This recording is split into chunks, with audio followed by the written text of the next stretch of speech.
마지막에 결국은 적극적으로 정 후보를 돕는다고 얘기를 했고, 경선은 안 치렀지만 거의 2위라고 하고선 통영 출신에 있는 후보는 실은 탈당을 했었어요. 근데 아마도 그렇게 적극적으로 경선 1위를 달리고 있었던 그 서필원 경선 후보가 적극적으로 이 정 후보를 밀어준 거야. 아니 굉장히 큰 도움이 됐지 않았는가. 만약에 그 서필원 후보가 나가서 만약 무소속으로 만약 나갔다든지 했었으면 엄청난 고전을 했을 텐데, 그런 면에서 봤을 때 좀 대승적 차원에서 나름대로 보수 결집하는, 최 교수님 말씀하신 대로 보수가 결집될 수 있는 교두보가 어느 정도 마련됐던 부분들, 그래서 더 나가서 앞으로 이게 결국 다 보니까 다음 공천에서도 황교안 대표 중심으로 해서 뭐 측근 공천은 아니지만 상당히 나름대로 새로운 인물을 영입하고 나갈 수 있는 데 대한 자신감을 갖을 수 있는 그러한 나름대로의 그런 그 결과가 아닌가 하는 생각을 좀 합니다. 민주당 입장에서는 사실상 쉽지 않은 싸움이라는 건 예상을 했을 것이고, 그렇기 때문에 득표율 격차에서 크게 밀리지 않으면 그래도 선방을 한다 이런 나름의 내부 분위기가 있었던 것 같거든요. 그렇습니다. 기존 총선에서의 득표율과 조금 비교를 해보면 어떨까요? 기존 총선에서는 거의 뭐 득표율이 낮았죠. 그러니까 지금 현재 37% 나오고 있습니다만 최종적으로 어느 정도까지 득표율이 나올지 모르겠습니다만 저것도 선전한다고 볼 수 있어요, 사실은. 그러니까 지난번에도 말씀드렸듯이 이군현 후보가 나왔을 때만 해도 무투표 당선이 됐고요. 그리고 그 전에도 19대 총선에서도 이군현 후보가 61.44% 그리고 민주통합당의 홍순 후보는 18.22%를 얻었었고요. 그리고 이제 2008년도 18대 대선에서도 이군현 후보가 56.47% 그리고 김명주 무소속 후보가 38.36%를 얻었으니까 민주당 후보로 나왔던 홍순 후보 같은 경우 18.22%밖에 못 얻었지 않습니까?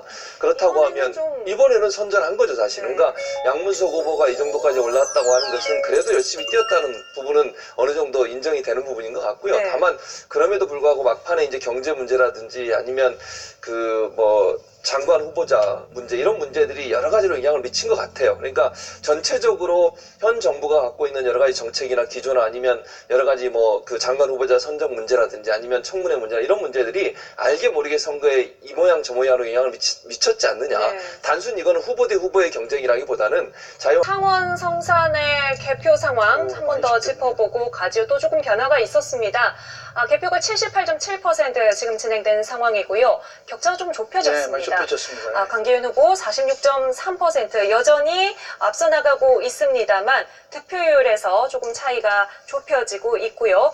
2위 정의당의 여영국 후보 45.0%로 지금 뭐 1.3%포인트 정도 격차가 많이 줄어서 뭐 박빙이라고 봐야겠네요. 이 정도 뒤집힐 수 있습니까? 손석형 후보가 어느 정도 득표를 하고 있는지 또는 이재한 후보가 어느 정도 득표를 하고 있는지, 결국은 이 어느 쪽에 있는 표가 갉아먹느냐에 따라서 다른 거거든요. 왜냐하면 손석형 후보도 나름대로 민주당 후보지만은 지난 2012년도에 나와서는 43.8%를 득표를 했기 때문에 나름대로의 득표력이 어느 정도 있다고 보는 거죠. 그러니까 지금 뭐 2대 0의 상황을 저희가 가정을 하고 이야기를 많이 하고 있습니다만 통영 고성에서는 자유한국당 후보가 지금 예측대로 당선이 되더라도 창원 성산에서는 통합 후보죠. 그러니까 통합 후보가 당선이 될 가능성을 고려를 한다면 그나마 그게 민주당 쪽에서는 그래도 좀 마음을 놓을 수 있는 상황이겠죠. 그렇게 될 수 있죠. 왜냐하면 원래 그 통영 고성 같은 경우는 보여지고요. 좀 보면서 이야기를 나눠볼까요? 상위, 4위 후보들까지 전부 다 나올 것 같은데요. 민중당의 손석형 후보가 3.8% 득표율, 지금 2,905표 정도 가져가고 표를 있습니다. 더하면은 48.5%거든요. 그러니까 역시 단일화가 미완이었던 것이 미완으로 끝났기 때문에 저게 이제 2012년에 진보당 손석형 후보가 당시에 43.8%를 얻었고 진보신당의 김창군 후보가 7.. 지금 상황에서는 제가 볼 때 뭐 지금 약간 더 늘어났습니다만 그렇다 하더라도 어느 후보가 당선될 수 있다고 지금 단정 지을 수 없는 상황이에요. 저 상황으로 간다고 하면 제가 볼 때는 뭐 한 300표 400. 않을까 싶은데요. 일단 워낙에 박빙의 승부다 보니까 양측 후보 1, 2위 후보들을 좀 비교해보면 어떻습니까? 자유한국당의 강기훈 후보와 정의당의 여영국 후보, 각자 어떤 좀 강점과 전략 포인트를 가지고 있나요? 아무래도 이제 강기훈 후보 같은 경우는 저 지역에서 아주 오랫동안 정치를 계속 해왔잖아요. 그리고 뭐 본인이 당선된 적, 여영국 후보 같은 경우는 이제 이게 단일 후보라고 하는 부분이 강점이에요. 다만 이제 여영구 후보의 단점이라고 하면 인지도가 다른 후보보다 좀 떨어진다는 부분이건 사실은요. 지난번 선거도 마찬가지잖아요. 지금까지 창원 성산에서 당선된 걸 보면 대체적으로 노회찬 후보처럼 전국적인 지지도가 있는 분들 같은 경우는 나오면 상당히 그만 그럼에도 불구하고 민주당이라면 노동자 계층이라고 하는 분들의 지지를 일정 부분 모을 수 있다고 하는 보여드렸습니다. 시간이 지날수록 당선은 거의 확실시 그렇죠. 되는 거기는 분위기고 확실히 되는 거죠. 이미 승리를 예상을 하면서 네. 기뻐하는 모습들을 볼 수 있었는데요.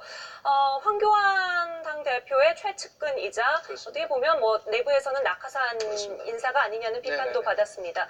이렇게 되면 황교안 대표에게는 상당히 힘이 실리게 되겠어요. 현재로는 힘이 생기겠죠. 그러나 문제는 뭐냐면 이제 보수가 앞으로 더 나가서 국민의 지지를 받으려면 혁신과 통합이라는 이 두 과제를 결코 간과해서는 안 된다고 보거든요.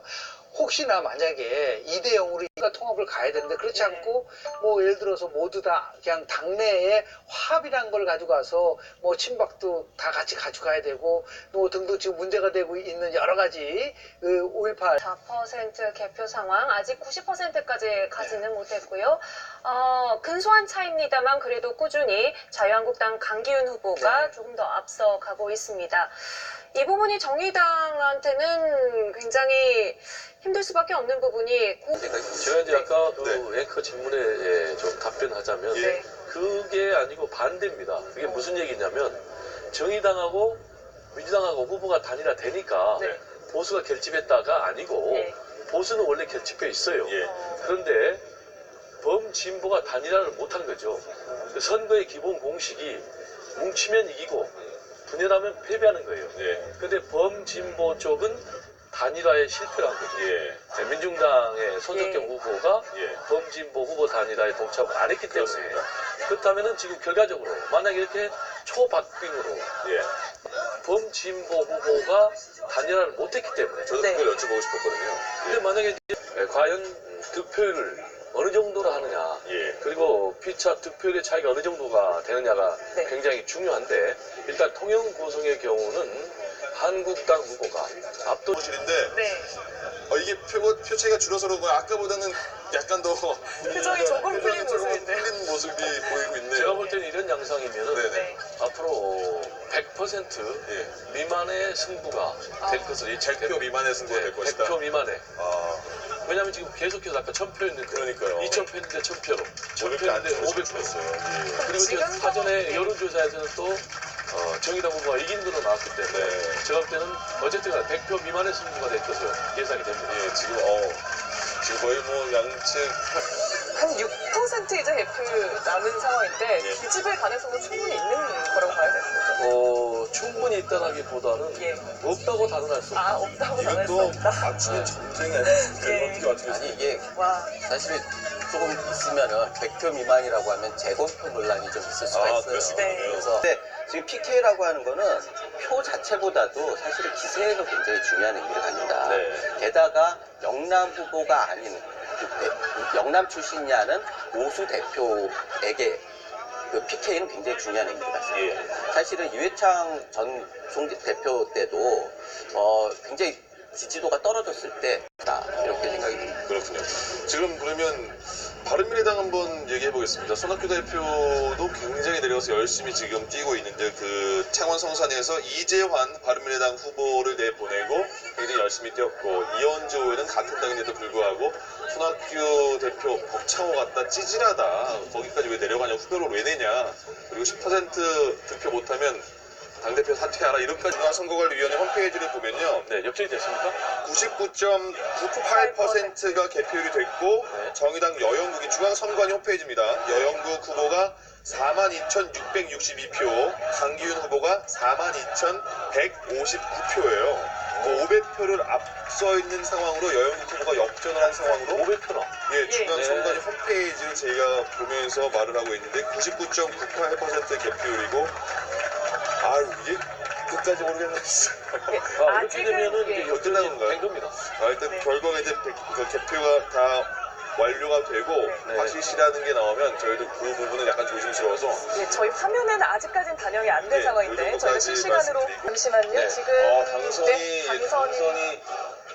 당선이 뭐 실시되는데 이런 당선이 된 걸로 지금 여영국 네. 후보는 99.98%가 됐으니까 당선된 거고요. 제가 말씀드린 게 이제 99.98%. 그런데 이 추세가 중요하다는 게 2,000표 줬는데 1,000표 줄었고 1,000표에서 500표 줄었고 그리고 거꾸로 지금 500표를 역전하는 완전 역전. 그런데 이제 개표가 99.98%. 이거는 승리가 확정된 것입니다. 네네. 그래서 이제 당선이 된 걸로 됐고요. 네. 드라마가 같네요. 정남식 후보는 이제 확실히 신뢰됐고 이거 아 이제 표정 이제 눈물이 나는 거니까 이거 저는 이제 지금 꿈길을 거리는 거죠. 지금도 뭐 이게 꿈인지 생신지 이게 믿어지지가 않는 거죠.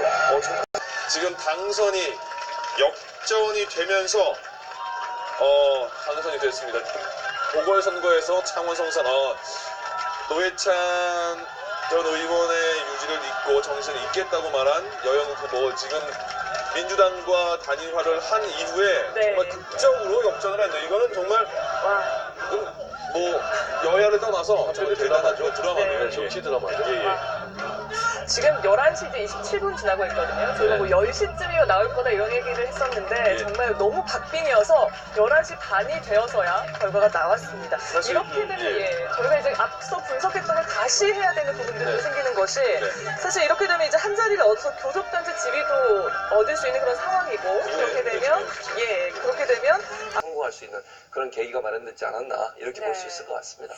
일단 지금까지의 결과 정의당의 여영국 후보가 막판 극적 역전에 성공을 하면서 당선이 조금 확정이 된 것으로 보입니다.